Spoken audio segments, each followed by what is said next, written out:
ምስጋና ከእግዚአብሔር ከራሱ ሲነሳ የማያቋርጥ ይሆናል። ምክንያቱም ታውቆ ሊያልቅ አይችልም። ደግሜ ላለው አሁን አይደለም ለዘላለምም አንችልም። በዚህ በትር ደግሞ አሸንፏል አማሌቅን። ግን የሙሴ በትር ተብሎ የተጠራው እንደገና የእግዚአብሔር በትር ተብሏል። እኛ የምንጠቀምበት መዋጊያ መሳሪያ በሙሉ የእግዚአብሔር ነው። ሰይጣን እኛ የምናስበውን ሐሳብ አያውቅም። ነገር ግን እሱ የሚሰጠንን ሐሳብ ያውቃል። ሪያክሽናችንን ያያል። ሐሳብ ይሰጣል፣ ሪያክሽንህን ያያል።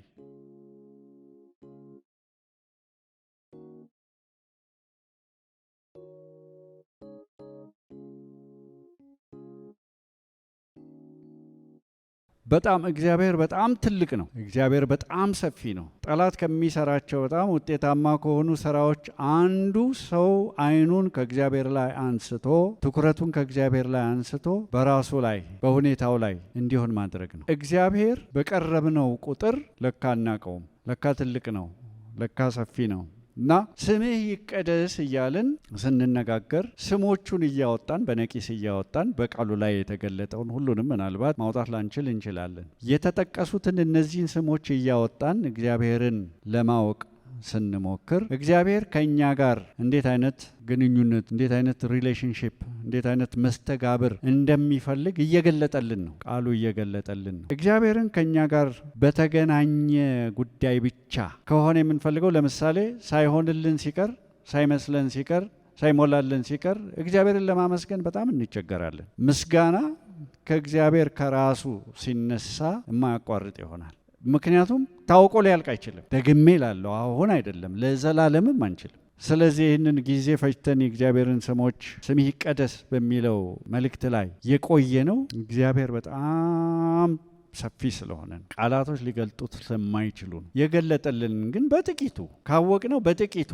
እየጨለፍን እግዚአብሔርን ስለሱ ለማወቅ ሳይሆን እሱን ለማወቅ ወደ እሱ እንዘረጋለን። ከትላንት ይልቅ ዛሬ እሱን ለማወቅ ጸሎት አንዱ የሚረዳው ለዚህ ነው። ስለዚህ ስምህ ይቀደስ በሚለው ርዕስ ውስጥ የዛሬ 15 ቀን ጀሆቫ ሮኢ ላይ ደርሰን ነበረ። የነበራችሁ ሰዎች በዛ ላይ ተነጋግረናል። ስለሚመራን ስለ እግዚአብሔር፣ ስለ እረኛው ስለ እግዚአብሔር እየተነጋገርን ነበር። ከዛ በፊት የነበረን ርዕስ ጀሆቫ ሻሎም ይመስለኛልና ጀሆቫ ሻሎምን እየተመለከትን ስንሄድ እግዚአብሔር የብልጥግና አምላክ የስኬት አምላክ ብቻ ሳይሆን ጦረኛም መሆኑንም ነው የተረዳን። በአዲስ ኪዳን ውስጥ በተለይ ለአንዳንዶች ግር ሊል ይችላል እንጂ ሰላም የጦር ቃል ነው፣ የጦርነት ቃል ነው ብለን ይህንን ሀሳብ አንስተን ነበረ እና ምን ላሳስባችሁ ፈልጌ ነው እነዚህን ተከታታይ ከጀሆቫ ሻሎም ጀምሮ እግዚአብሔር ሲናገረን በነበረው ሀሳብ ላይ እግዚአብሔር ተዋጊ እንደሆነ እንድናይ እንደሚፈልግ እንድታስተውሉ ነው። ለምሳሌ ስለ ምስጋና ስናነሳ ምስጋናም የጦር መሳሪያ ነው ብለናል። ጠላቶቻችን ድል የሚነሳ መገሰጽ ብቻ ሳይሆን መገሰጽ እንዳለ ሆኖ ስናመሰግን፣ ቅድም ስንዘምር እየተዋጋን ነበረ። እግዚአብሔርን ከፍ እያደረግን እግዚአብሔር ከፍ ሲል ጠላት ደግሞ ጉልበቱ እየቀነሰ ይመጣል። ለምሳሌ መንግስትህ ይምጣ ብላችሁ መንግስት ትምጣ ብላችሁ ስትጸልዩ እኮ አንድ መንግስት ከመጣ የሚወገድ ሌላ መንግስት አለ ማለት ነው። ስለዚህ ስለ ምስጋና ብናነሳ፣ ስለ ዝማሬ ብናነሳ፣ በልሳን ስለ መጸለይ ብናነሳ፣ በመንፈስ ስለ መጸለይ፣ በመንፈስ ስለ መዘመር፣ በአእምሮ ስለ መዘመር፣ በአእምሮ ስለ መጸለይ፣ እነዚህ ሀሳቦች ሁሉ ያነሳናቸው ናቸው ብናነሳ፣ እነዚህ ነገሮች በሙሉ ከመንፈሳዊ ጦርነት ጋር የተያያዙ ናቸው። ለምን? በዚህ ምድር እስካለን ድረስ ጦርነት አለ። ለውጊያ ነው እዚህ ምድር ላይ አለ ነው። ሰልፍ ሲገጥመን፣ ውጊያ ሲገጥመን፣ ትግል ሲገጥመን ተስፋ መቁረጥ የሌለብን ቃሉ ስለገለጠልን ጌታም ነግሮናል። ይህን ጀሆቫ ሮኢንም ስናይ እግዚአብሔር በጠላቶቻችን ፊት ገበታን እንደሚያዘጋጅ፣ ጠላቶቻችን እያዩ ዘይት እንደሚቀባን ስንነጋገር፣ ያው ረጅም ነው ሀሳቡ የተነጋገርንበት በመዝሙር 23 መሰረት በዛ ውስጥ ጠላት እንዳለን ግልጽ አድርጎልናል። እግዚአብሔር ግን እንደሚዋጋልን። ስለዚህ ያንን ሀሳብ ይዘን ዛሬ የምንገባበት የእግዚአብሔር ስም አንደኛው ሌላ ስም በመጽሐፍ ቅዱስ ውስጥ ሲጠራ ብዙ ጊዜ የምንሰማው እንደውም አንዳንድ ቤተ ክርስቲያኖች ሚኒስትሪዎች በዚህ ስም እንደተጠሩ ትዝ ይለኛል። ነገር ግን ምን ማለት ነው ስሙ ወደሚለው ስንገባ ዛሬ የምናነሳው ስም ጀሆቫ ኒሲ፣ ጀሆቫ ኒሲ፣ እግዚአብሔር ሰንደቅ ዓላማችን፣ እግዚአብሔር ዓላማችን፣ እግዚአብሔር ባነራችን የሚል ነው የሚሆነው። የትኛውም ሀገር ባንዲራ የሌለው ሰንደቅ ዓላማ የሌለው ሀገር የለም። ሰንደቅ ዓላማ የሌለው ሀገር ከሀገር አይቆጠርም። የትኛውም ሀገር 200 ምናምን ሀገር አለ። ሁሉም እያንዳንዱ ለምንድን ነው ግን ሰንደቅ ዓላማ ከሌለው ሀገር እንደ ሀገር የማይቆጠረው? አንድ ጦር ብቻ ሳይሆን አንድ ሀገር ብቻ ሳይሆን አንድም ጦር ሁሉም ዓላማ አለው። ሁሉም ሰንደቅ ዓላማ አለው። ስለዚህ እግዚአብሔር ሰንደቅ ዓላማችን ሲል የኛ ባነር እንደሆነ ሰንደቅ ዓላማችን እንደሆነ ይህንን እያሰብን ዛሬ ይህንን እንድንነጋገር እፈልጋለሁ። ኦሪት ዘጸአት ምዕራፍ 17 ከላይ ጀምሮ ብናነበው ሀሳቡን ያያይዝልናል። የእስራኤልም ልጆች ከቁጥር 1 ጀምሮ ማህበር ሁሉ እግዚአብሔር እንዳዘዘ ከሲን ምድረ በዳ ሊጓዙ ተነሱ። በራፊድምም ሰፈሩ። ሕዝቡም ይጠጡ ዘንድ ውሃ አልነበረም። ይሄ ከባድ ነገር ነው። የምግብ ጉዳይ ጊዜ ይሰጣል። ውሃ ከ3 ቀን በላይ ይመስለኛል ጊዜ አይሰጥም። ከባድ ነው ጥም። ሕዝቡም ሙሴን ተጣሉት። የምንጠጣውን ውሃ ስጠን አሉት። ሙሴም ለምን ትጣላኛላችሁ? እግዚአብሔርንስ ለምን ትፈታተናላችሁ አላቸው። እግዚአብሔርን መፈታተን ነው እንዴ? ኒድን መጠየቅ። ጥማት ቀላል ነገር አይደለም። ልጆች አሉ፣ ከብቶች አሉ። ከባድ ጥያቄ ነው። ለምንድን ነው እግዚአብሔርን ለምን ትፈታተናላችሁ የሚለው? ትክክለኛ ጥያቄ አይደለም።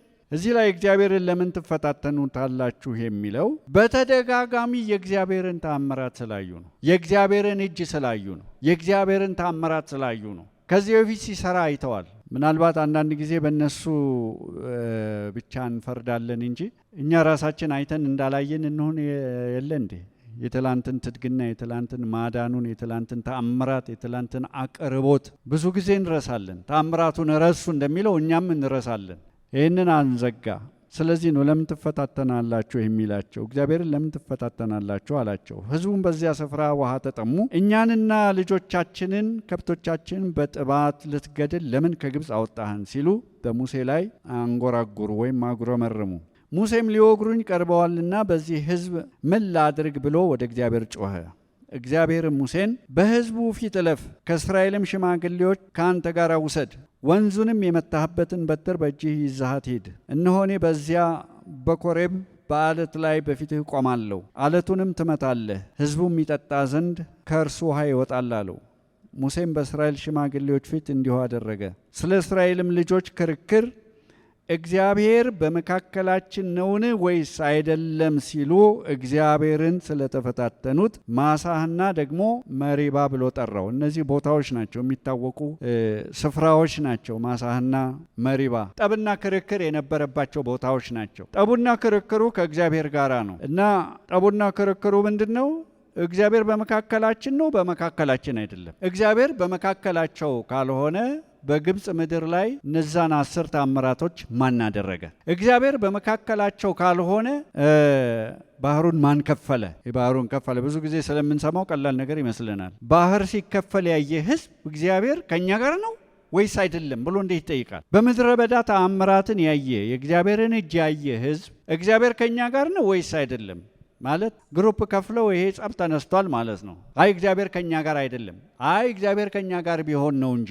ግን ስፍራው የጥልና የክርክር ስፍራ ነበረ። ስለ እስራኤልም ልጆች ክርክር እግዚአብሔር በመካከላችን ነውን ወይስ አይደለም ሲሉ እግዚአብሔርን ስለተፈታተኑት የዚያን ስፍራ ስም ማሳህ ደግሞ መሪባ ብሎ ጠራው። አማሌቅም ወጥቶ ከእስራኤል ጋር በራፊዲም ተዋጋ። ከዚህ ፈተና በኋላ ማለት ነው። የእግዚአብሔርን እጅ ካዩ በኋላ ማዳኑን ካዩ በኋላ እንደገና ሙሴም ኢያሱን ጎልማሶችን ምረጥልን፣ ወጥተህም ከአማሌቅ ጋር ተዋጋ፣ እኔ ግን የእግዚአብሔርን በትር በእጄ ይዤ በኮረብታው ራስ ላይ ቆማለሁ አለው። ኢያሱም ሙሴ እንዳለው አደረገ፣ ከአማሌቅም ጋር ተዋጋ። ሙሴና አሮንም ሆርም ወደ ኮረብታ ራስ ወጡ። እንዲህም ሆነ ሙሴ እጁን ባነሳ ጊዜ፣ እጅ ስለማንሳት ባለፈው ጊዜ ያዳ የሚለውን ቃል ስለ ምስጋና ተነጋግረናል። አንዱ የምስጋና ትርጉም በዕብራይስጥ እጅ ማንሳት ያዳ ምስጋና ነው። እጅ በማንሳት ምስጋና ማለት ነው። ያዳ ግን እጅ ማለት ነው። ያኛው ህ ይጨምራል መጨረሻ ላይ። እንዲህም ሆነ ቁጥር 10 ላይ ኢያሱም ሙሴ እንዳለው አደረገ፣ ከአማሌቅም ጋር ተዋጋ። ሙሴና አሮንም ሆርም ወደ ኮረብታ ራስ ወጡ። እንዲህም ሆነ ሙሴ እጁን ባነሳ ጊዜ እስራኤል ድል ያደርግ ነበረ፣ እጁንም ባወረደ ጊዜ አማሌቅ ድል ያደርግ ነበረ። የምስጋና ሕይወት ሲቀንስ፣ ወደ እግዚአብሔር እጅ ማንሳታችንን ስንቀንስ ያው ሽንፈት እናስተናግዳለን። የሙሴ እጆች ግን ከብደው ነበረ። ድንጋይም ወሰዱ፣ በበታቹም አኖሩ፣ እርሱም ተቀመጠበት። አሮንና ሆርም አንዱ በዚህ አንዱ በዚያ ሆነው እጆቹን ይደግፉ ነበር። ፀሐይም እስክትገባ ድረስ እጆቹ ጠነከሩ። ኢያሱም አማሌቅንና ሕዝቡን በሰይፍ ስለት አሸነፈ። እግዚአብሔርም ሙሴን የአማሌቅን ዝክር ወይም ደግሞ መታሰቢያ ማለት ነው ከሰማይ በታች ጨርሼ ደመስሳለሁና ይህን ለመታሰቢያ በመጽሐፍ ጻፈው፣ በኢያሱም ጆሮ ተናገረው አለ። ለእግዚአብሔር በጣም ወሳኝ ወቅት ነበረ ማለት ነው ይሄ ወቅት። ለምንድን ነው እግዚአብሔር እንደዚህ በጣም ሲሪየስሊ የወሰደው የአማሌቅን ጉዳይ? መታሰቢያውን ከሰማይ በታች አጠፋለሁ። ከዛስ ሙሴም መሠዊያ ሠራ፣ ስሙንም ያህዌ ንሲ ወይም ጀሆቫ ኒሲ ብሎ ጠራው።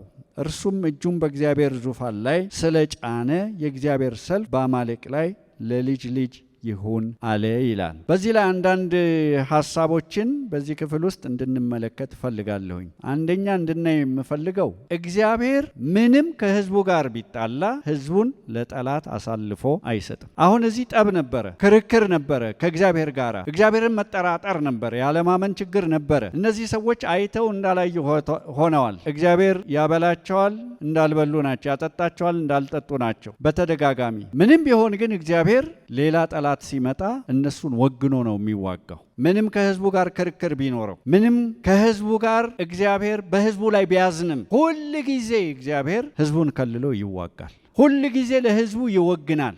ሕዝቡ ቢበድለው እግዚአብሔር ሕዝቡን ይቀጣል። እንደሚቀጣ በቃሉ ላይ ግልጥ ነው። ባለፈው ጊዜ እንዳነሳ ነውም በመሳፍንት መጽሐፍ ላይ ይህንን ታያላችሁ። በእግዚአብሔር ላይ ተረከዛቸውን ሲያነሱ፣ እግዚአብሔርን ሲበድሉ፣ ሲጠግቡ፣ ሌሎች አማልክትን ማምለክ ሲጀምሩ እግዚአብሔር አሳልፎ ይሰጣቸዋል። ከዛ በኋላ ሲጮህስ መልሶ ይዋጋላቸዋል። ስለዚህ በዚህ ክፍል ላይ የምታዩት ሕዝቡና እግዚአብሔር ቢጣሉም እግዚአብሔር ግን አሁን ሊዋጋላቸው እንደመጣ ነው፣ ሊዋጋላቸው እንደቆመ ነው። እሱን ሲፈልጉ እጆቻቸውን ሲያነሱ፣ ወርደው ሲዋጉ፣ ሙሴ እጆቹን ሲያነሳ፣ ወደ እግዚአብሔር ሲያነሳ፣ ሲጸልይ፣ እግዚአብሔርን ሲፈልግ እግዚአብሔር ስለ ሕዝቡ እንደተዋጋ ነው። መቼም ቢሆን በዚህ ሀሳብ ልንጽናና እንችላለን። መቼም ቢሆን እግዚአብሔር አሳልፎ አይሰጠንም። በዕብራውያን ምዕራፍ 13 ላይ አልተውህም ከቶም አልለቅህም እንዳለ እናውቃለን። በምንም አይነት እግዚአብሔር ጌታ ኢየሱስ ክርስቶስም በዮሐንስ ወንጌል ምዕራፍ 10 ላይ ወደ እኔ የመጡትን ፈጽሜ ወደ ውጭ አላወጣም ብሏል። እግዚአብሔር ነው ሕዝቡን የያዘው፣ እኛ አይደለም የሱን እጅ የያዝ ነው፣ እሱ ነው የኛን እጅ የያዘው። ደህንነታችን ጋራንቲድ የሆነው ከዚህ የተነሳ ነው። አሁን እዛ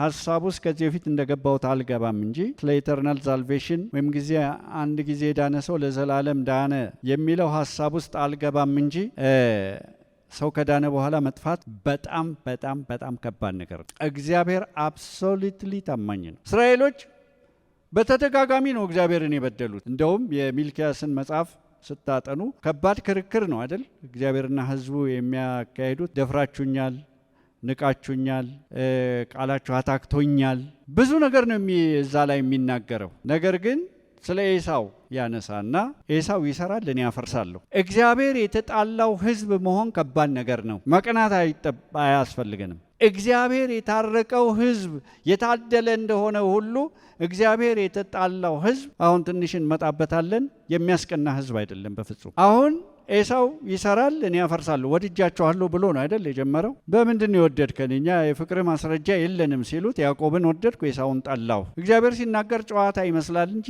በዘመናት በምዕተ ዓመታት በሺዎች በእልፍ ዓመታት የተፈጸመ ጉዳይ ነው። ኤሳው አሁን የለም። ብዙ ጊዜ እንደምናገረው ኤሳው ካስሟል። በነገራችን ላይ አሁን እንመጣበታለን። አማሌቅ የኤሳው የልጅ ልጅ ነው። መጽሐፍ ቅዱስ ይህንን ይናገራል።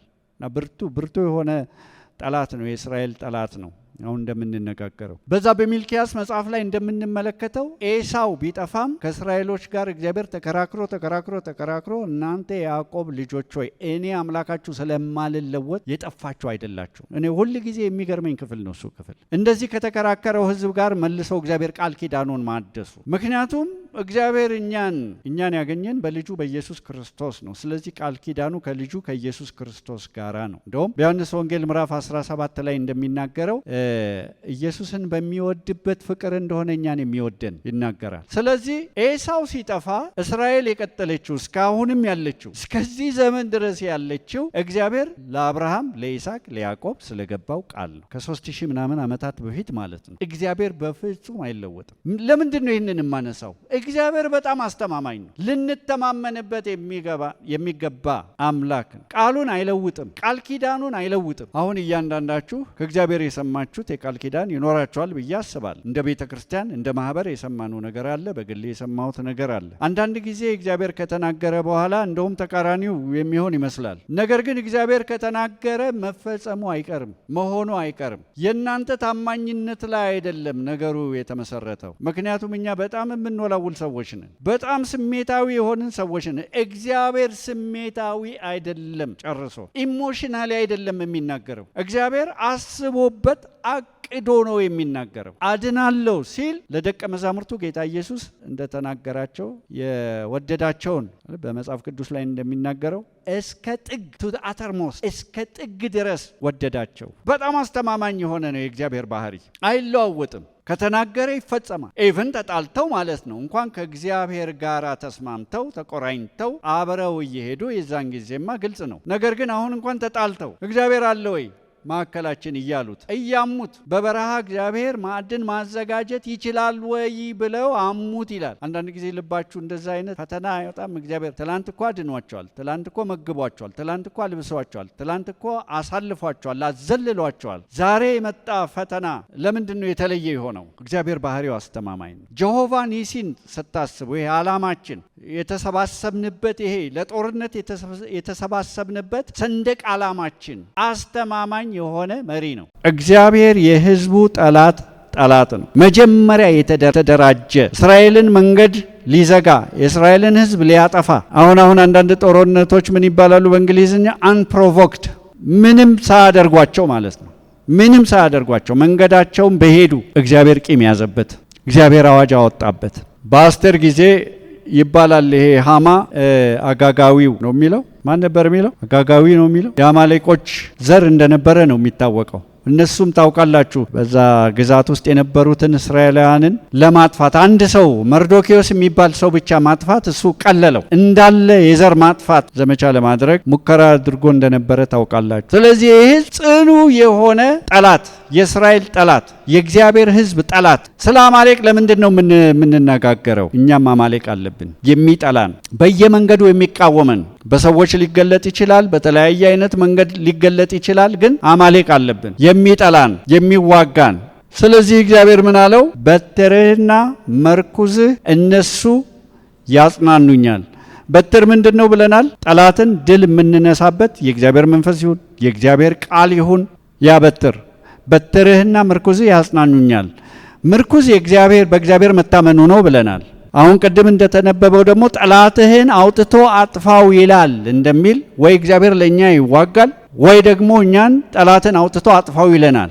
ይሄ በትር የሚገርማችሁ የሙሴ በትር ተብሎ ተጽፎ ታገኛላችሁ። እንደገና ደግሞ የእግዚአብሔርን በትር ተብሎ ተጽፎ ታገኛላችሁ። የሚገርም ነው። አማሌቅን ድል የነሳበት መንገድ ይህን በትር በማንሳት ነው። በዚህ በትር ውሃ አውጥቷል። በዚህ በትር ባህር ከፍሏል። በዚህ በትር ተአምራቶች ሆነዋል። የትየለሌ ተአምራቶች ሆነዋል በግብፅ ውስጥ። በዚህ በትር ደግሞ አሸንፏል አማሌቅን። ግን የሙሴ በትር ተብሎ የተጠራው እንደገና የእግዚአብሔር በትር ተብሏል። እኛ የምንጠቀምበት መዋጊያ መሳሪያ በሙሉ የእግዚአብሔር ነው፣ መለኮታዊ ነው። ይህንን ሁለተኛ ቆሮንቶስ ምዕራፍ 10 ግልጽ ያደርገዋል። ምንም እንደ ሰው ልማድ ብንመላለስ መሳሪያችን ምን አይደለም ይላል? ስጋዊ አይደለም ወይም ደግሞ ሰዋዊ አይደለም ይላል። በእግዚአብሔር ሐሳብ ላይ የሚነሳውን የትዕቢት ሐሳብ ሁሉ ያንን በሰዎች አእምሮ ላይ የሚገነባውን አጋንንታዊ ምሽግ ለመደርመስ በእግዚአብሔር ፊት ብርቱ ነው ይላል።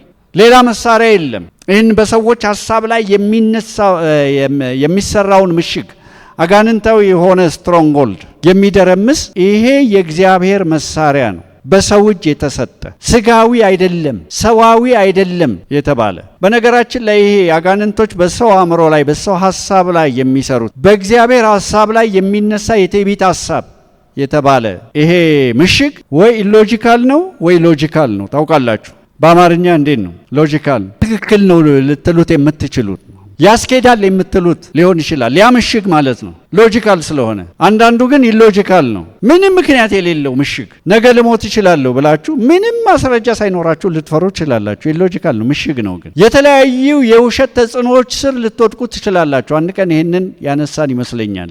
የውሸት ተጽዕኖ ስር መውደቅ፣ የጠላት ተጽዕኖ ማለት ነው፣ የጠላት ውሸት በአእምሮ ላይ ያንን በእግዚአብሔር ሀሳብ ላይ የሚነሳውን እግዚአብሔር ለእኔ ያለውን ሀሳብ እግዚአብሔር ለኔ ያለውን በጎ ሐሳብ የሚጻረር ማንኛውም ሐሳብ ምሽግ እግዚአብሔር ደስተኛ እንድሆን ይፈልጋል። እግዚአብሔር በሰላም እንድኖር ይፈልጋል። እግዚአብሔር እንድበለጥግ ይፈልጋል። እግዚአብሔር ጤና እንድሆን ይፈልጋል የሚለውን በቃል ውስጥ የምናገኘውን ሐሳብ ሁሉ ከዚህ በፊት ያነሳናቸውን ሐሳብ ሁሉ የሚጻረር በሰዎች ላይ የሚሰራ ምሽግ አንዳንድ ጊዜ በህልማችሁ፣ አንዳንድ ጊዜ በስሜታችሁ፣ አንዳንድ ጊዜ በሰው አፍ በሰው አንደበት፣ አንዳንድ ጊዜ የራሳችሁ ሐሳብ አስመስሉ። አሁን እዚህ ላይ አንድ ሐሳብ እናንሳ። ይህንን ሐሳብ ካነሳን ላይቀር ጠላት የምናስበውን ሐሳብ ያውቃል አያውቅም? ያውቃል አያውቅም? ሐሳብ የሚያነብ መሳሪያ እየተሰራ ነው ይባላል። ምን ያህል ውጤታማ እንደሚሆን አላውቅም። ሰይጣን እኛ የምናስበውን ሐሳብ አያውቅም። ነገር ግን እሱ የሚሰጠንን ሐሳብ ያውቃል። ሪያክሽናችንን ያያል። ሐሳብ ይሰጣል፣ ሪያክሽንህን ያያል።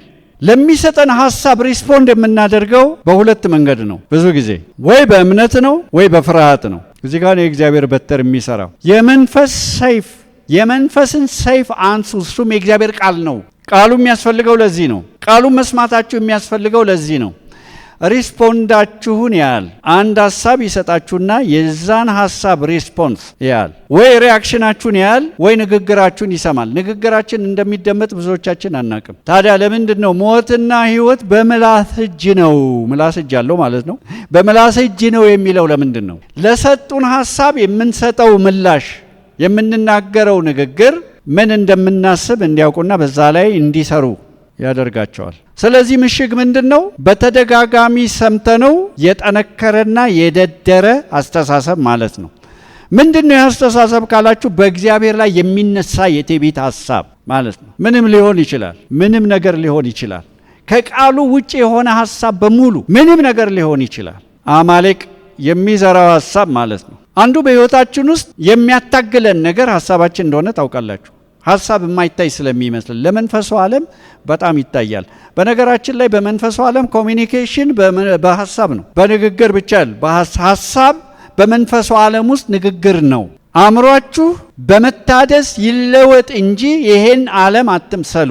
አእምሮ እየታደሰ ይሄዳል፣ በቃሉ ሐሳብ እየታደሰ ይሄዳል። መንፈስ በአንድ ጊዜ ነው አዲስ የሚሆነው። ዳግም ስንወለድ ከመንፈስ የተወለደ መንፈስ ነው። ዳግም ስንወለድ አዲስ ፍጥረት የሆነው መንፈሳችን ነው። ሐሳባችን ግን ሁል ጊዜ በእግዚአብሔር ቃል መቃኘት አለበት።